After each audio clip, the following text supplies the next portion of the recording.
All right. Hi, everyone. My name is Elizabeth Naidi Cataldo, and I'm a member of the ECIS Library and Information Services Committee. Thank you so much for joining us today. Welcome to the latest episode of our webinar series, Lessons from the Library. Today's webinar is From a Reader to an Author, My Journey of Self-Publishing with Eleanor Dugan. Today's webinar session will be recorded and available online for your viewing pleasure within the next few days. We'll share the link to everyone when it's available. We also will post links to it on our webpage and our Facebook and LinkedIn groups. If you haven't joined us on Facebook or LinkedIn yet, you're welcome to do so anytime. I'll post those links in the chat in a moment. During the webinar, cameras can be on or off, whatever you're comfortable with, but please mute your audio. We encourage questions from the audience, and time will be allotted at the end of the presentation for Q&A. Any questions you have during the session can be put in the chat, and I'll moderate them throughout the presentation and share them with the presenter during the question and answer portion.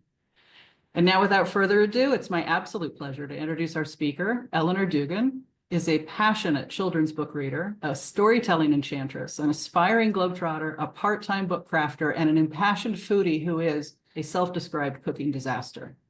She is more known as an international school teacher librarian, founder of the Tukin Award, and the International Association of School Librarianship Regional Director for Latin America and the Caribbean. You may find her via the Third Culture Librarian. Welcome, Eleanor. Thanks for speaking with us today. Thank you, Elizabeth, for the nice introduction.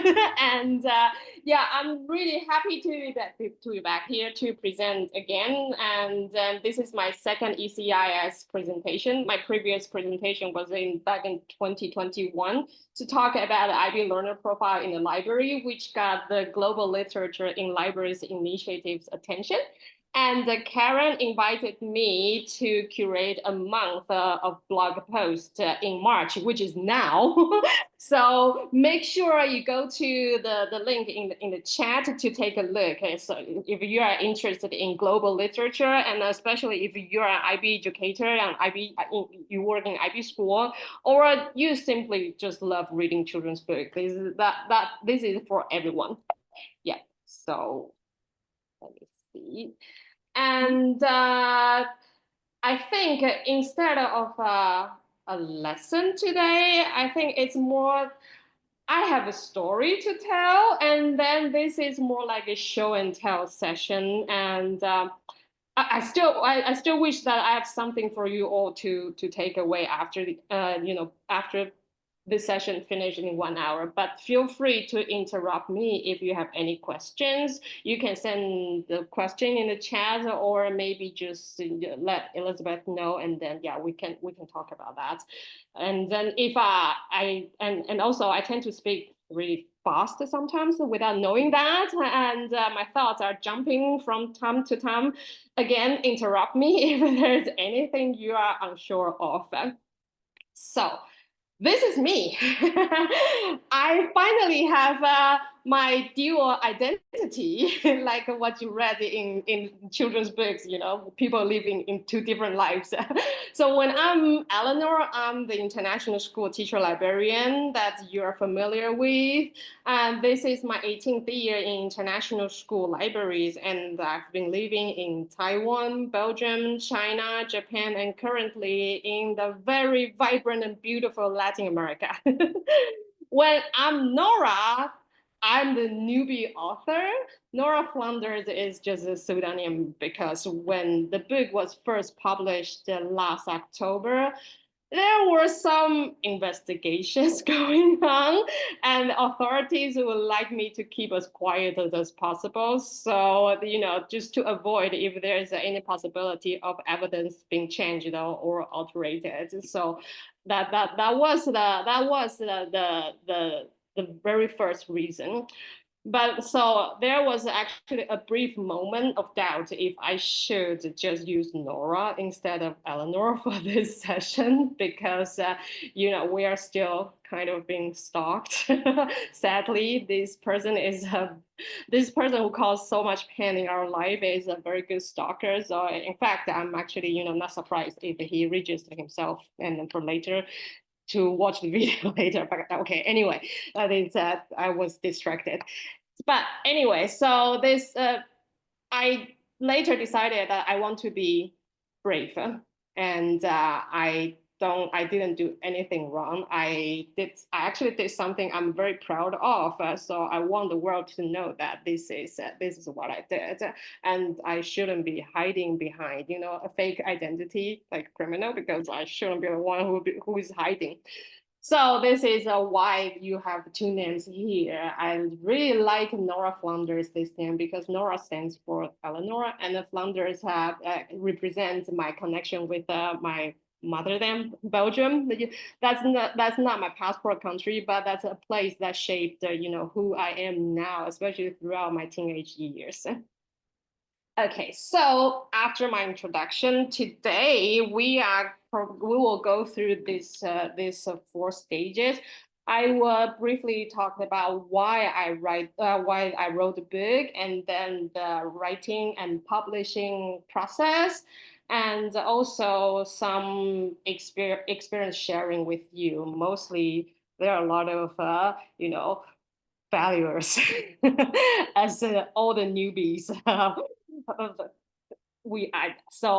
think if it will be worth mentioning if any of us are planning to self-publishing. Hopefully, we will all avoid this kind of mistakes.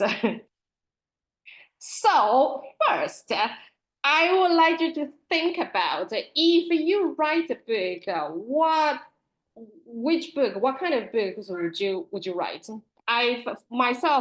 I've always enjoyed writing since my first email to teachers and staff when I was just a little library assistant back then, 18 years ago.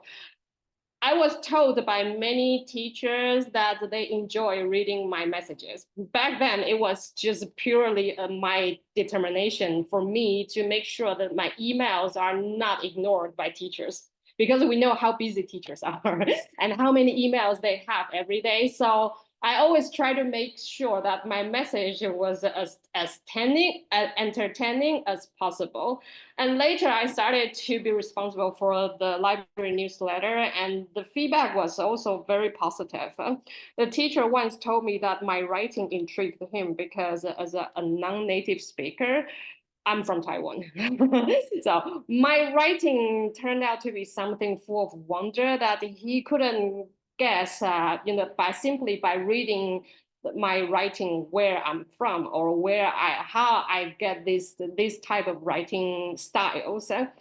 And I have to say, it's probably cliche for a teacher librarian to say that reading actually helps a lot when I write. But I find it's true that sometimes my writing style changes because of the books that I recently read. Sometimes I would use the same style or the same expression, or sometimes the same sentence structure from certain book, from a paragraph. For a non-native speaker, I think it's an advantage that my writing style can change from time to time, just like chameleon. And I also wonder if artists have their unique blue period, purple period, or rainbow period, whatever.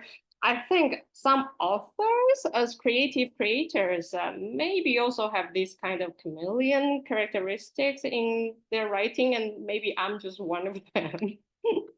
So I always wanted to be an author, but lack imagination and creativity. People often tell me that I am an outside of box thinker, or I am a creative person. But when it comes to really creating a book from a blank page, I don't have such imagination. So one of my very first authorship attempts was when I learned that one of my favorite authors, Amy Krause Rosenthal. I'm sure a lot of you heard about her, or by looking at these two book cover, you know who she was. So yeah, she was one of the very popular creator of a lot of children's books, like Chopsticks and Spoon. These are my personal favorites, and I was devastated when I heard the news that she's gone forever, because I was still waiting for her to publish more books, maybe like a Fork or Spork or anything. I really enjoyed reading these two books. My daughter was in year 2 back then, and then we had this ambition, this idea to write our own Fork as our holiday project, the summer holiday. But as you can probably guess, we never did make it to the second page. So that was our first attempt. And later I learned that there's a third book written by Amy. It's called Straw. And also Spork, somebody already wrote Spork. So maybe we can start to think about, one of us can start to write about Fork. And this is the Phantom account. My world suddenly was upside down. Unexpectedly, it was also the birth of my first book, The Phantom Account. It's about a high school girl who discovered a fake Instagram account that impersonate her, posting photoshopped photos that she never took. She was trying to figure out the person behind everything. She uncovered the dark world of the online predators. This is the book cover on the right, and the QR codes will take you to the Instagram account, to the book, and not to the fake account, and also to the Goodreads page. Later, after this session, if you have time to read the book, I'd really appreciate your feedback and leave your review on Goodreads or Amazon. If you can just take a couple of hours to read this book. It's an ultra short book. And the target readers are upper primary school students to high school students. So preteens, teens, and young adults, teachers, parents. I like as many students and educators and parents to read it as possible, because the message of the book that I'm trying to let people know, I think it's a pretty important, and it's also very timely. Since it's short and the language is very student friendly, even I believe even reluctant readers would enjoy it and can finish it within a short time. Currently, it's still on Amazon if you have Kindle Unlimited, and otherwise it will be $2.99 for an ebook or $3.99 for a paperback. I'm not trying to make money out of this book. I'm simply trying to bring awareness to young people and to the world. Also, you need to, if you still want to get this book on Amazon, you need to do it sooner than later because something wonderful finally happened after we went through something so awful.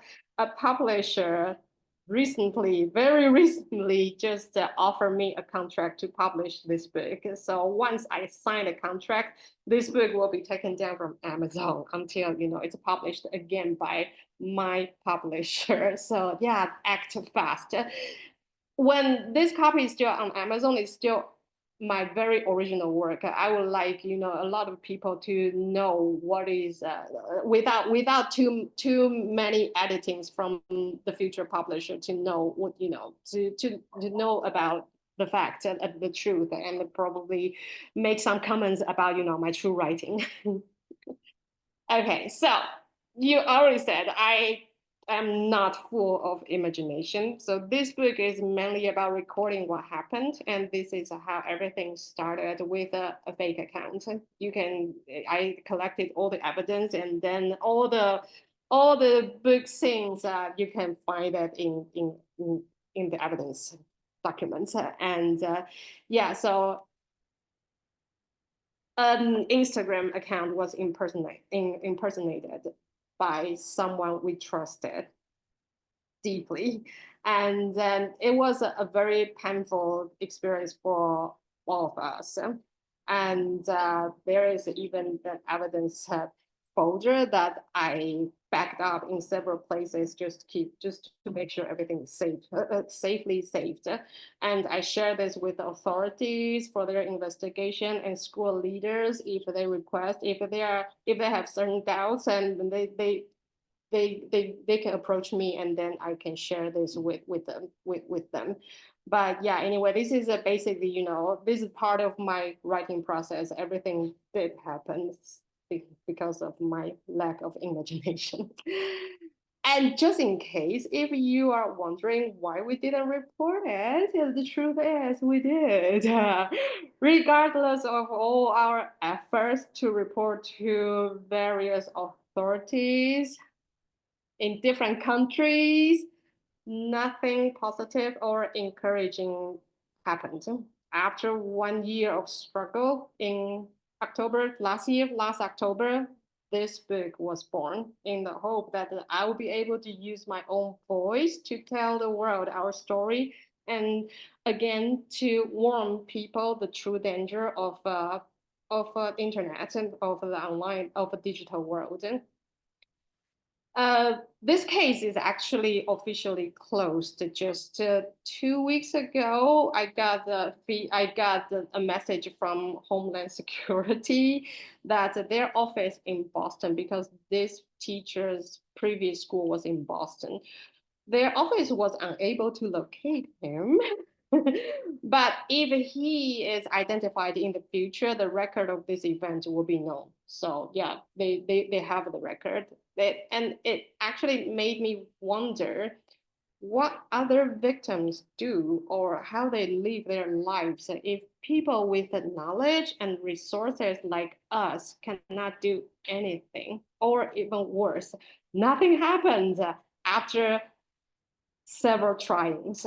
So, and this is the book that I just finished reading last week, and I think it's worth sharing here because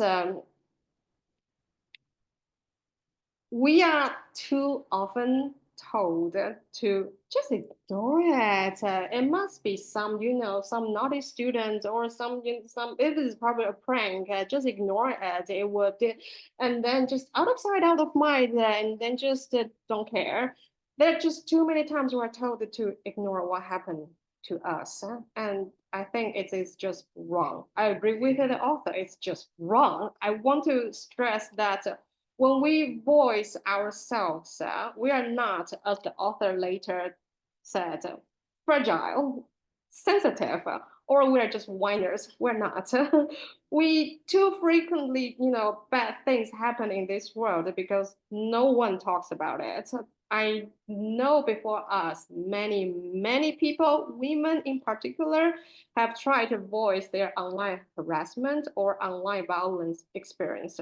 The author, this author later in the same introduction also mentioned that many women before us, they were minimized and their experience and work on the issue continue to be erased. The sad thing about our stories is that we all did what we thought was right. We were all told to do the right things, to follow all the procedures through, every possible channels, but the results are still shockingly unacceptable.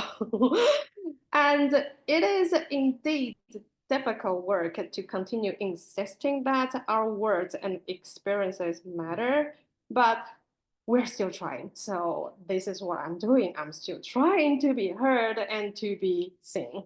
So in short, these are the 4 reasons why I wrote.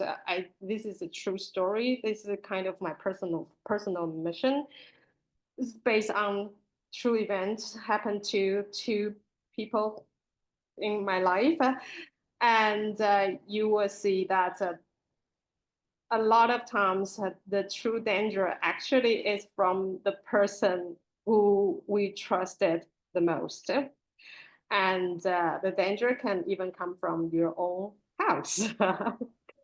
It is also part of, healing process for me. I write this book part as part of my self-healing journey. Try to turn the pen into purpose, and it is also a piece of advice. It's something that's no, this is a piece of evidence for my daughter. That's something that she can hold on to. I hope she will never need it, but this record of truth that she can probably use in the future to defend herself if this day finally really came. And also it's a wake up call for everyone, just for students, parents, educators. The internet can be really dangerous, and even the threats come from, like I said, inside the house.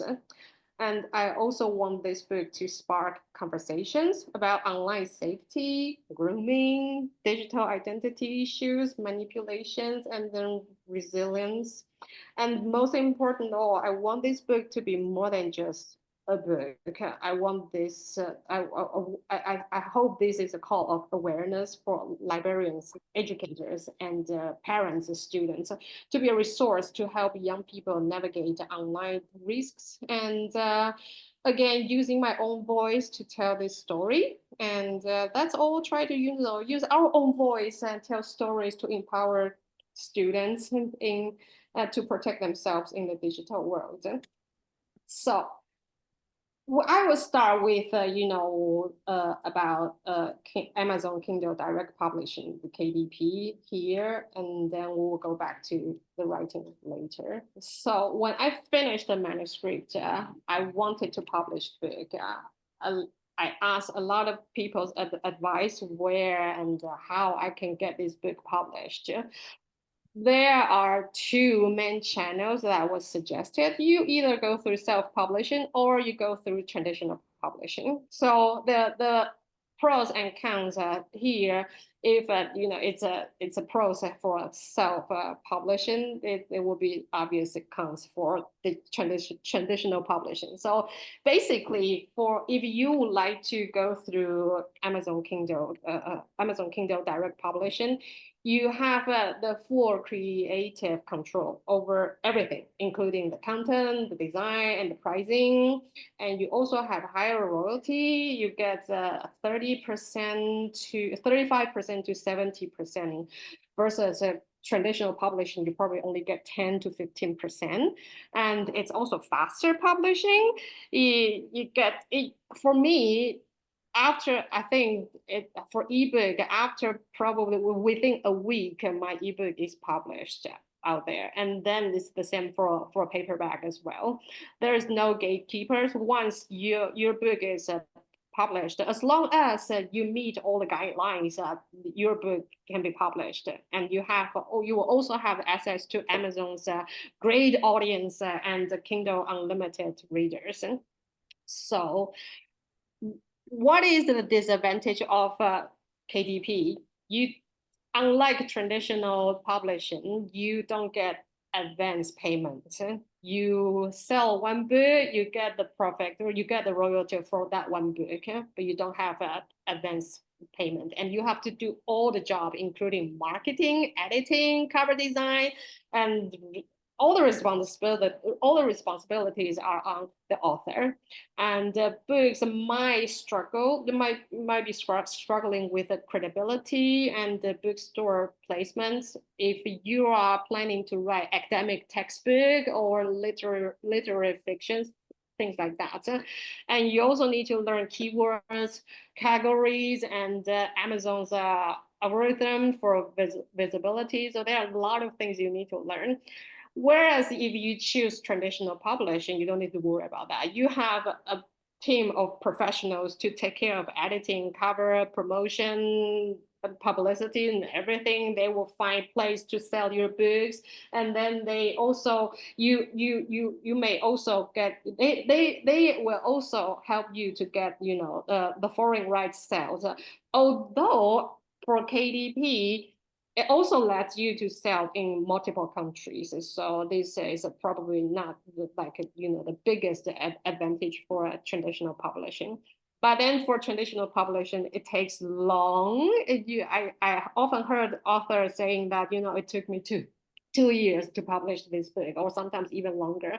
And then it's a publishing industry is very competitive. It's very difficult for your manuscript to be noticed if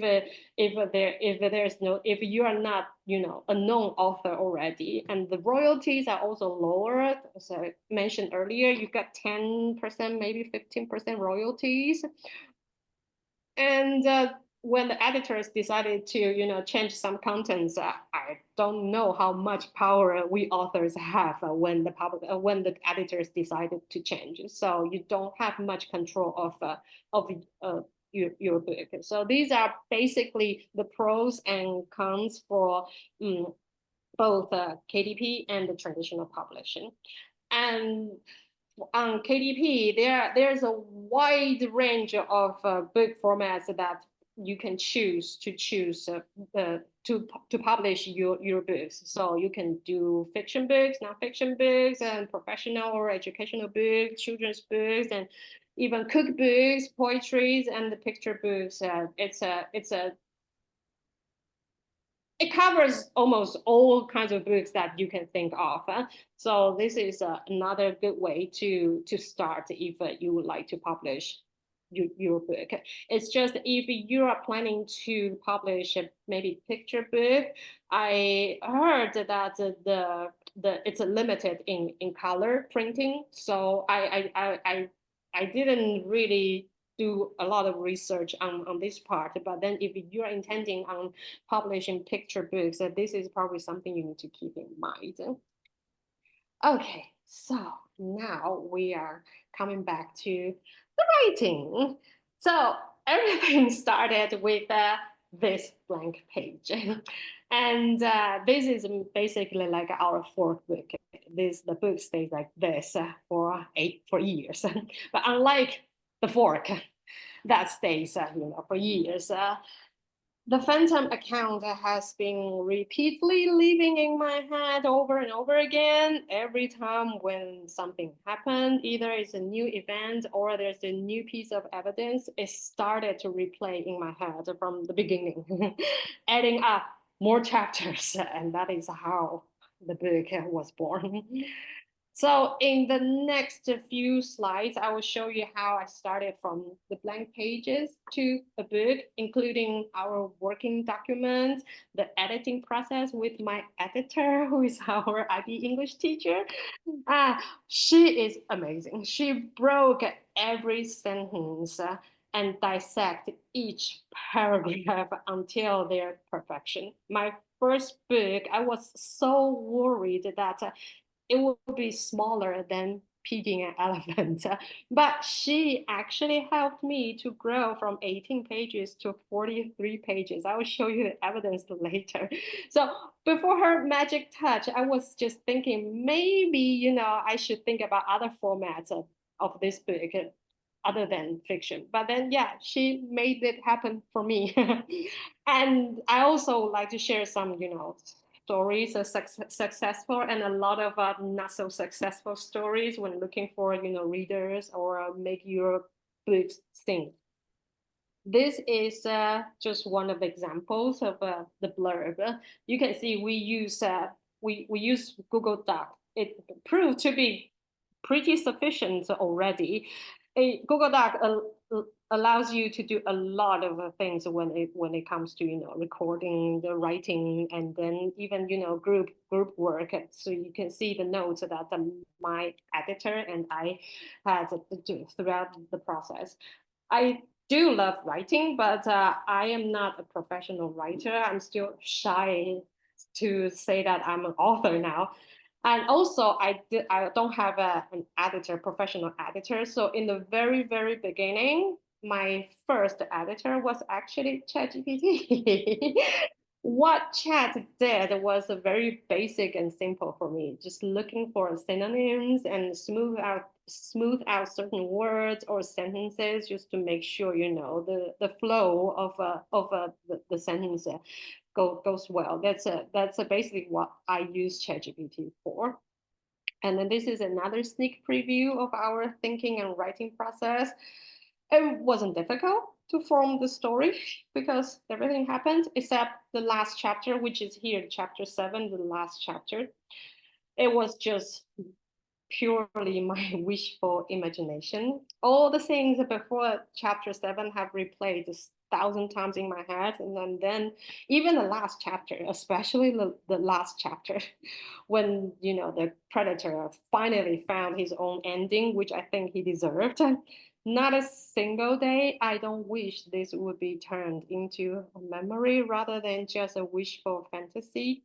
My first draft was posted on my personal Facebook page for close family and friends to view. I only have 40-ish Facebook friends, so it's not a big group of reader. And it was also more like a diary entry in the beginning. Most of them were with me since the very beginning. The plot is more like flashbacks to many of them. They know the history, the background, they know my family and our feelings and the struggles we've been through. So most of them thought, oh yeah, it was good to go. I think it's yeah, you can publish this book. But as I mentioned earlier, I was worried that this book won't even have more pages than Piggy and Elephant. So I thought about changing it maybe from fiction to graphic novel, but then that would require me to look for a graphic artist or a cartoonist, and it would delay the the the the the publishing date. So I discarded this idea before I send click. Before I send send it to publish, I decided to ask our IB higher level English teacher to read it and give me some feedback. She is a hungry reader and very experienced English teacher and an exceptional IB extended essay literature supervisor. So she treated my work with her professionalism and a unique perspective.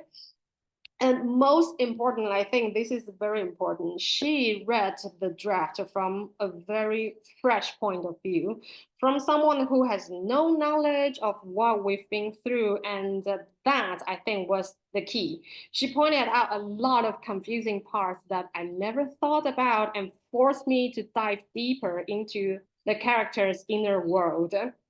Again, I'm not very imaginative,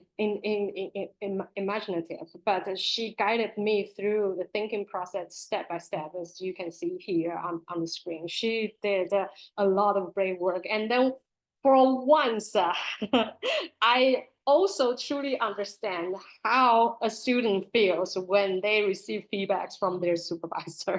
This is exactly, yeah, what they see. And as you can see, before editing, I had only 18 Google pages. And afterwards, we grew into 43 Google pages. And after, this is just on Google Doc.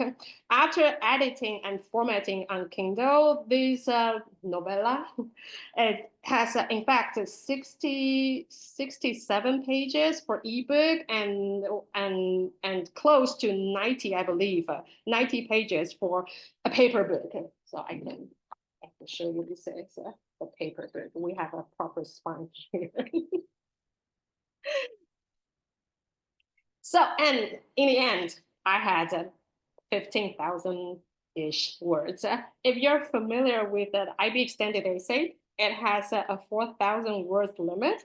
I keep telling people that I might not write a long novel, but I surely achieved the 4 times extended essay. So once again, I want to use this time to thank my good friend Gabby for her sharp point of view and her sympathy toward both my daughter and me. She proved to be very knowledgeable, caring, a good communicator, a critical thinker, all the qualities you need from a good literature editor. If your school ever needs an outstanding IB English teacher, she's a gem that you don't want to miss. So now our the manuscript is finished, and you need to choose the proper format. Would you like to publish as an ebook or in print?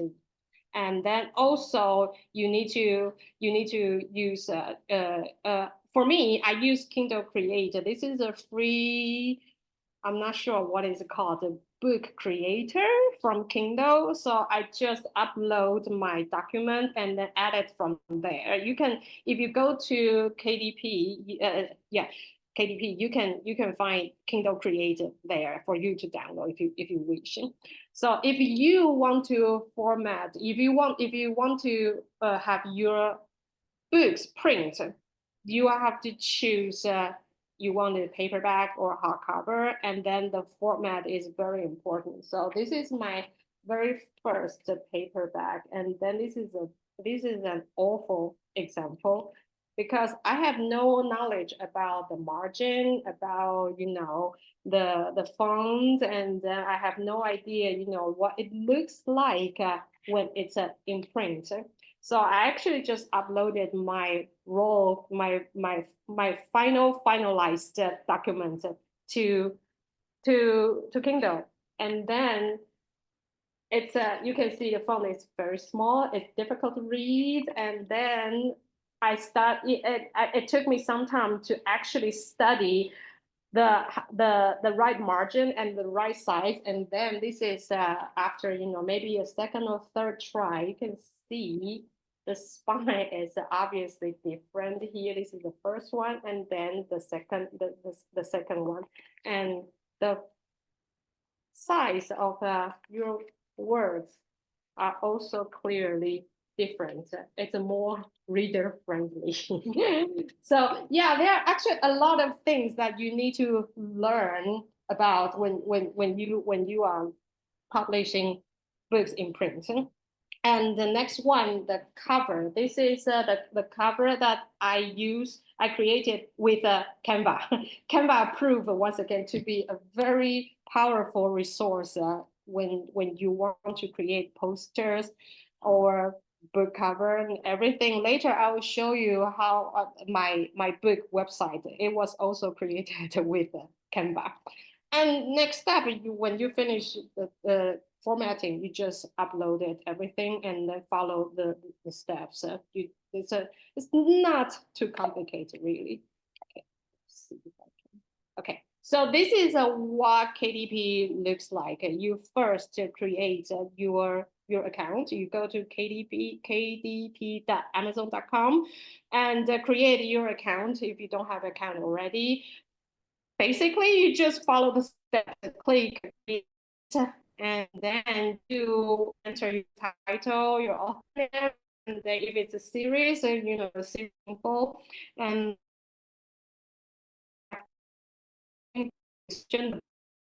readers, and you only choose words of disability. As a librarian, this part isn't particularly difficult for me. After all, we are cataloging books all the time. And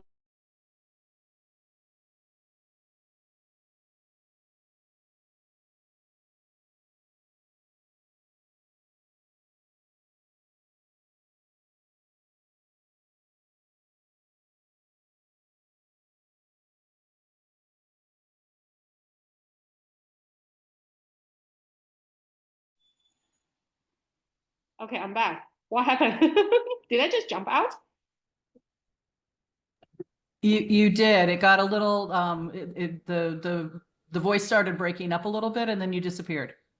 But you're back. Okay, right. Yeah. So where was I when you last heard me? You were only gone for just a moment. I think if you I think you can go ahead and share your screen again and just keep going from where you were. Okay, yeah, sorry about that. Okay, so No this worries. is this is the screen that Mhm. I was Yeah. talking about. So yeah, so basically this is my dashboard, my publishing dashboard. You can see here, and next one we will talk about the pricing. The price that it actually it's it's another thing that you need to think about, that they also took me some time to figure out what is the best price for this little book. A lot of people suggest that between $2.99 to $4.99, it's a good price for indie ebooks, independent authors like me. And then $9.99 ish is probably standard for print books, and the Amazon 70% royalty option uh, uh, uh, is for your book between $2.99 and $9.99. Yes. So if it's within this range, you get 70% of royalty. If it's outside this range, so if it's cheaper than $2.99, it's more expensive than $9.99, you get 35% of royalty. Yeah. And but KDP actually also lets you to sell in multiple countries, and it would just convert to the currency. So if this book is sold for $2.99 in United States, and then your book in say France, they will convert it to euro with within the same price. And KDP Select, if you enroll for KDP Select, your book will be in Kindle Unlimited for for more exposure. So every time when people ask me about my book, I will always ask them first, do you have Kindle Unlimited? Because if you do, this will be for free for you. Yeah. And lastly, I think we're going to talk about how to make your book more discoverable, which I'm still trying to figure out. For me, I think more visibility, it means more sales. So that's a guarantee. So other than from the price we're talking about, and also Kindle Unlimited, that in previous slides, that early sales will also affect how Amazon algorithm works. So if you have a very strong keywords and categories, it's already a good start. And then if you have a lot of a very consistent sales and downloads, especially in the first 30 days, your visibility will be increased. Yeah. And invite people to give you reviews for the book, and then have more Kindle Unlimited readers. So for me, I actually have a week of free book giveaway once the book was published. I wait for 2 weeks for that free book giveaway to happen. And so my first mistake was that I announced it to everyone that my book is published on Kindle. But please do not get it now, because you will get your free copy in 2 weeks. And then after 2 weeks, if I was only very passively announce it on my Facebook, which I only have 40 friends. So I don't know how many people will see the message or still remember that. So that was my first mistake, and that do not do that. And also you can also run Amazon ads if it's a small budget. I tried to apply for the ads program, but for me it's not very effective, and I'm not sure why. I'm still trying to figure out. I thought once I enrolled, I have a small budget ready, everything should go smoothly, but no, it's not as efficient as effective as I expected. And you can also build up your author platform to increase the visibility. I have the website. You can also create a social media. And because the book is sold on Amazon, you have your own Amazon page already. And the Amazon and Goodreads are linked together. So automatically, I have my Goodreads author page for this book. And there are just a lot of things that you can use, a lot of digital tools that you can use to increase the visibility for the book. So you can, for example, this is the book website that I created with Canva. Canva is very useful. And here you can announce any updates of your book, and then some information of the book, and then you are able to add links to say Goodreads or Amazon for easier for people to to have access to other places you want them to go. And this is the Instagram account here. And for social media, the best thing is that it allows you to do frequent updates. So if there's anything new, anything urgently you want your readers to know, you can use social media. and this is the Amazon page and the Goodreads page. And you can see that so far we have 3 ratings and only 1 review, and that is part of the reason I'm here. Begging everyone to give me your feedback, good and bad. So, book review. I again have to admit that this is something that I didn't do great, partially because I was still a bit afraid of talking about what happened to us, partially because I was still a bit shy about being an author, not sure about my writing, and partially it's also because I don't like to force people to do things that they are not ready to. I think if you like the book, if you are willing to do a review, you will do it. So I didn't really force people or keep asking people to do this for me. So, but still, this is what I tried in my own very passive way. I asked first to approach family, friends, and colleagues, that I have a book published. Feel free to give me a review. And you can also during the free book giveaway during that week, I actually had a school visit. So during that week, I keep promoting my book. I keep telling people that, oh, by the way, this is the book I just published. So yeah, and then this week it's for free, so you feel free to get your own copy. So that is my free giveaway book week, and you can also ask students and librarians to give you a review. We are all educators. We work in school. We work with a lot of students and readers, and then you can use your power to ask them to give you a review. I did not do this because part of the reason is that my daughter is still a student in my school, and then this is a very painful experience that we do not want to leave over and over again. So I am actually keeping it very quiet in my own school. But if you happen to publish your own book, this is a great channel for people to give you review. And then you can also, if you are willing to invest, you can also pay for the paid book review.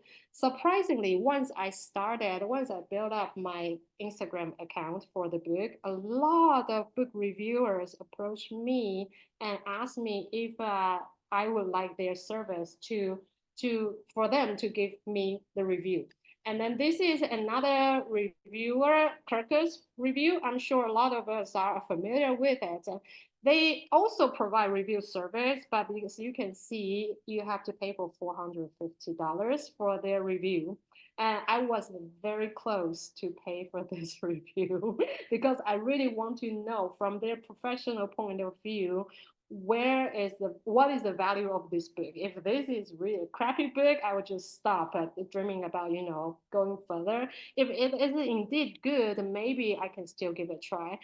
But I have to say, I was just when I was so desperate to know what is going to happen to this book, and a publisher approached me, and then they say that they would like to publish this book. So yeah, that is an unexpected turn. Okay, and there are also other creative ways that I try to promote this book. So during our cruise trip, there's a cruise duck. I also use my cruise duck to promote the book. I print this thing to the ducks. We give away 20 ducks or 30 ducks throughout the cruise. So on each duck, you will see all information about the book. I also sneakily stippling the book in the cruise library, so it's a part of their collection. So yeah, I was trying every possible way. So just be creative. And then, yeah, this is a final reminder of the Canva website that I created for my book. And before we end it, if your library has budget, and please do it sooner than later because this book will soon disappear on Amazon before my publisher publishes again, maybe in a year of time. So yeah, to get this book now, I think this is a very good fit for all our library. It tackles online safety, digital identity, and grooming. And it also encourages discussion on social media risks. And it's another ideal material for Digital Citizen Week if your school is doing that. It aligns with a lot of IB ATL skills such as critical thinking, research, and media literacy. And this book is written by an experienced school librarian and reviewed, edited by professional English teacher, and a lot of professional educators have read it. So we are certain this book is with a good quality. And now that a publisher approached me, it's just another proof that this is a book that you shouldn't miss. So yeah, get a book today if you can. Questions? Eleanor, we don't have any questions in the chat, but I'm so impressed. Yes, we are. Thank you. Thank you. Yeah. I just want to thank you so much. This was a really interesting presentation. I loved the fact that you took something that was a painful and personal event and turned it around to be something good for others who read your book. And I know that we'll be putting it in our library collection. Thank you so much. This has been really interesting. I've often wondered how Kindle Press works and how that all happens. And I think it's lovely that it gives us a voice. So I appreciate greatly your courage and your bravery. And I'm so thankful that you shared the story with us today. Thank you so much much. for this opportunity. Yeah, absolutely. Before we head off, I want to remind everyone that if you're interested in proposing a webinar, I'm going to drop in the chat here. I'm dropping the link if you'd like to apply to present a webinar. We'd love to hear your voice and hear your story. And we hope that you will join us for upcoming webinars. Eleanor, thank you so much. Much for this time. And then I welcome all your feedback. So if you have any suggestions, comments, feel free to let me know. Wonderful. Thank you so much. Thank you.